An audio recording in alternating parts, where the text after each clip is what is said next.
Salut à tous, bienvenue dans la partie 8 concernant le cours de limite et continuité. Dans cette vidéo, nous allons voir la correction de deux exercices qui ont relation avec le théorème des valeurs intermédiaires. Voici le premier exercice et voici le deuxième exercice. Ce sont deux exercices qui se ressemblent comme ça. Lorsqu'on résout le premier, vous pouvez faire facilement par vous-même le deuxième exercice. Occasion aussi pour connaître des astuces mathématiques. Bien, alors voici le premier exercice. Il nous dit soit f une fonction continue sur AB, sur un intervalle fermé AB, tel que A inférieur à B, et tel que, regardez, c'est une donnée très importante ici, f de AB est inclus dans AB. Ça, c'est une condition. F de AB, ça veut dire l'image de l'intervalle AB est inclus dans l'intervalle AB. Montrez que il existe un alpha dans l'intervalle AB tel que f de alpha égale à alpha. Le deuxième exercice, A et B, deux réels tels que A inférieur à B. Et là, on ajoute une autre donnée, c'est que AB, le produit AB est strictement positif. Et soit f une fonction continue sur AB, telle que, c'est la même chose maintenant, f de l'intervalle AB est inclus dans l'intervalle AB. Montrez qu'il existe alpha dans AB tel que f de alpha égale AB sur alpha. Voilà. Alors laissez-moi d'abord vous donner un rappel. Le théorème des valeurs intermédiaires, on se donne une fonction g, par exemple. Vous voyez bien que cette fonction est continue sur l'intervalle AB. Et voici g de A et voici g de B. Alors regardez, on a les deux conditions sont vérifiées pour appliquer le théorème des valeurs intermédiaires. Alors on dit seulement T, V, I. Donc G, d'abord on voit bien que G est continu. Ça c'est la première condition sur l'intervalle AB. Deuxième condition qu'il faut exiger pour appliquer le théorème des valeurs intermédiaires, il faut que G de A fois G de B, le produit de ces deux images ici, soit inférieur égale à 0. Autrement dit, ils doivent avoir deux signes opposés. Pourquoi? Pour que le 0 ici, pour que le 0 appartient à l'intervalle GA, GB. Alors, le fait que 0 appartient ici à GA, GB, ça veut dire qu'il a un antécédent. Donc, on dit, d'après le théorème des valeurs intermédiaires, g de x égale à 0 admet au moins une solution. Au moins une solution sur l'intervalle AB. Voilà, ça c'est le rappel de ce que c'est que le théorème de valeurs intermédiaires. Ou bien vous pouvez dire aussi, une autre façon de dire ça, c'est qu'il existe un alpha dans l'intervalle AB tel que G de alpha égale à 0. Voilà, donc c'est avec ce théorème qu'on va résoudre le premier exercice. Alors, voici le premier exercice. Alors, on a dit qu'on a une fonction continue, donc la continuité est assurée, telle que f de A, de AB, l'intervalle AB, est inclus dans l'intervalle AB.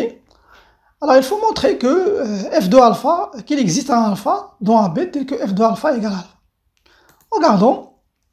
Alors, dans ce genre d'exercice, essayez toujours de trouver une équation avec un 0. Regardez ici. F de alpha égale à alpha, cela est équivalent à dire que f de alpha moins alpha égale à 0. Donc vous voyez, notre fonction qu'on va choisir, c'est une fonction qui vaut 0. Donc on peut dire soit... Alors, ça nous aide à trouver la fonction avec laquelle on va travailler, sur laquelle on va appliquer le théorème des valeurs intermédiaires. Alors vous prenez une fonction, vous l'appelez g de x. Eh bien, g de x n'est autre que f de x moins x. F de alpha moins alpha. F de x moins x. Donc, comme ça, on va appliquer le théorème de valeur intermédiaire. Alors, si vous me trouvez, bien sûr, qu'il vérifie les conditions, ça veut dire que g de x égale à 0 admet une solution. Et cela aussi équivalent à dire que f de x moins x égale à 0. Et cela équivalent à dire que f de x égale à x. Et le tour est joué. Même chose, vous pouvez même dire qu'il existe alpha dans AB tel que g de alpha égale à 0. Et cela aussi équivalent à dire que f de alpha moins alpha égale à 0. Et cela équivalent à dire que f de alpha égale à alpha. Et on a répondu à notre question. C'est comme ça qu'on procède dans ce genre d'exercice. Donc il faut, le choix de notre fonction est très important. Il faut bien choisir sa fonction, la fonction sur laquelle on va travailler. Donc notre fonction, elle est là. On va prendre la fonction g. Alors je vais recommencer dès le début maintenant. Alors, soit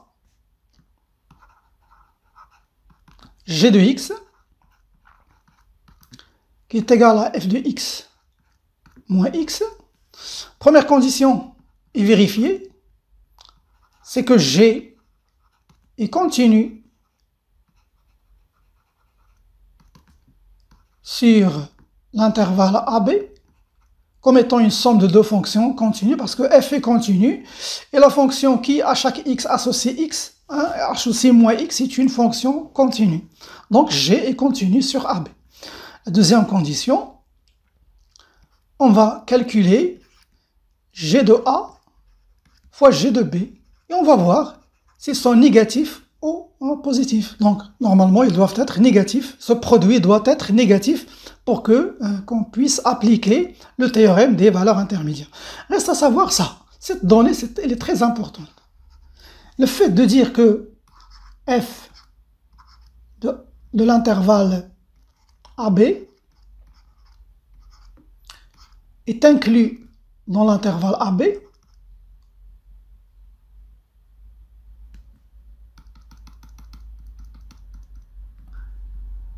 f de l'intervalle AB est inclus dans l'intervalle AB, ça veut dire quoi? Ça veut dire que, quel que soit x dans l'intervalle AB, eh bien son image appartient aussi à l'intervalle AB. Comme si vous avez ici une fonction, par exemple, je vais vous donner un exemple.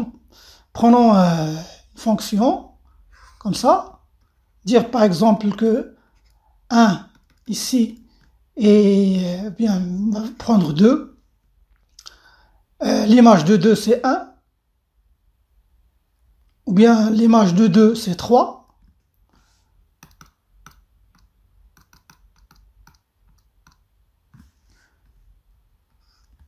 Prenons l'image de 2 qui nous donne 3. L'image de 5 nous donne par exemple 4. Et bien on voit bien que ici 3, 4 est inclus dans 2, 5. Le 2, 5 est ici. Voici 2, voici 5. On voit bien que 3, 4, c'est quoi 3, 4? 3, 4, ça c'est l'image de 2, 5, de l'intervalle 2, 5. Et on voit bien que l'image de 2 de l'intervalle 2, 5 égale à 3, 4, et l'intervalle 3, 4 est inclus dans 2, 5. Donc, chaque élément que vous le choisissez ici, chaque x ici, on voit bien que f de x va être aussi inclus dans l'intervalle de 2, 5. Voilà, c'est ce que veut dire cette donnée. Je vais le dire d'une autre manière. Dire que f de x appartient à l'intervalle AP, ça veut dire que f de x est compris entre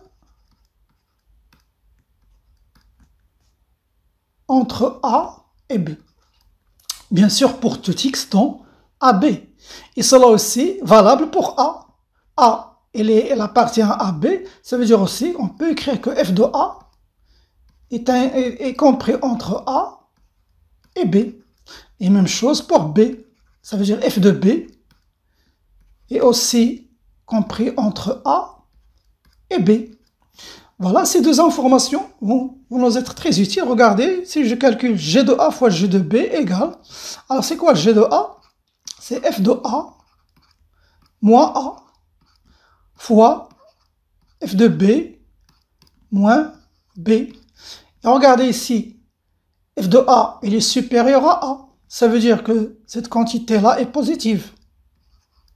F de A moins A est positive parce que f de A est supérieur à A. Ici. Même chose. F de B moins B, regardez, f de B est inférieur à B, ça veut dire que cette quantité est négative. Donc,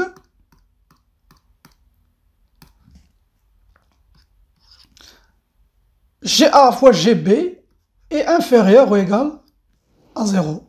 Donc, les deux conditions sont vérifiées. Donc, d'après le théorème des valeurs intermédiaires, il existe alpha dans AB tel que G de alpha égale à 0. Cela est équivalent à dire que f de alpha moins alpha égale à 0. Et cela est équivalent à dire que f de alpha égale à alpha. Voilà, l'existence est assurée.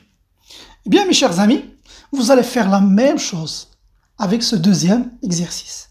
Mettez la vidéo en pause et faites un effort avant de voir la solution et mettez-vous dans la tête qu'il y a ici une autre donnée ici qui va vous être très utile.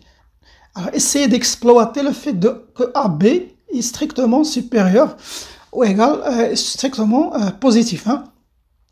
Bien sûr, cette condition, je vous l'ai expliqué tout à l'heure. Hein. Déjà, on connaît la signification, donc il va aussi vous être très utile. La fonction avec laquelle vous allez travailler, hein, vous allez la déduire de cette expression. F de alpha égale à AB sur alpha. Bien, alors je commence. Alors regardez, on a dit qu'il faut trouver une équation avec un 0. F de alpha égale à AB sur alpha. Bien sûr, le alpha ici est différent de 0, hein, parce que A est strictement inférieur à B et le produit est strictement positif, donc forcément alpha dans AB va être différent de 0. Je multiplie fois alpha, donc alpha fois f de alpha égale à AB, donc alpha fois f de alpha moins AB égale à 0. Voici la fonction que je vais considérer. G de x, alors, va être égal à x fois f de x moins AB. Voilà, c'est la fonction avec laquelle je vais travailler. Bien, alors maintenant, je vais commencer directement. Ça, c'est juste pour vous expliquer comment on trouve notre fonction de travail. Alors, soit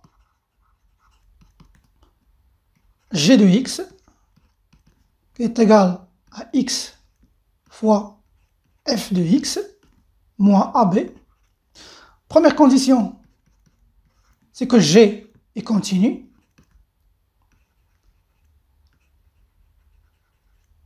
Sur AB. Deuxième condition, on va calculer le produit de G de A fois G de B. Donc ça nous donne ici A fois f de A moins A, B, fois B, f de B moins AB, qui est égal, là je factorise par A, et là je factorise par B. Vous voyez ici B, B, A, A. Donc si je factorise par A et par B, je me retrouve avec AB fois f de A moins B. Et là, je me retrouve avec f de B, parce que j'ai factorisé par B, moins A. Bien. Là, on va exploiter le fait que on sait que f de AB, l'intervalle AB est inclus dans AB. Donc, cela veut dire que f de A va être compris entre A et B.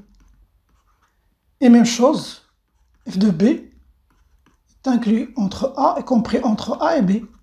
Donc, ça veut dire ici quoi? F de A moins B. Regardez, f de A, il est inférieur à B. F de A est inférieur à B. Ça veut dire que cette quantité est négative. F de B moins A. F de B est supérieur à A. Ça veut dire que cette quantité est positive. Et d'après l'exercice, AB est positif. Donc, tout ça, positif fois négatif fois positif, ça nous donne négatif. Alors, conclusion, d'après le théorème des valeurs intermédiaires, il existe alpha dans l'intervalle AB tel que G de alpha égale à 0. Cela est équivalent à dire aussi que alpha f de alpha moins AB égale à 0. Et cela est équivalent à dire que f de alpha égale à AB sur alpha. Et c'est ce qu'on cherche. Voilà, donc cette donnée est très importante pour avoir ce résultat. Voilà mes chers amis, c'est la fin de cette vidéo. Je vous donne rendez-vous à la prochaine.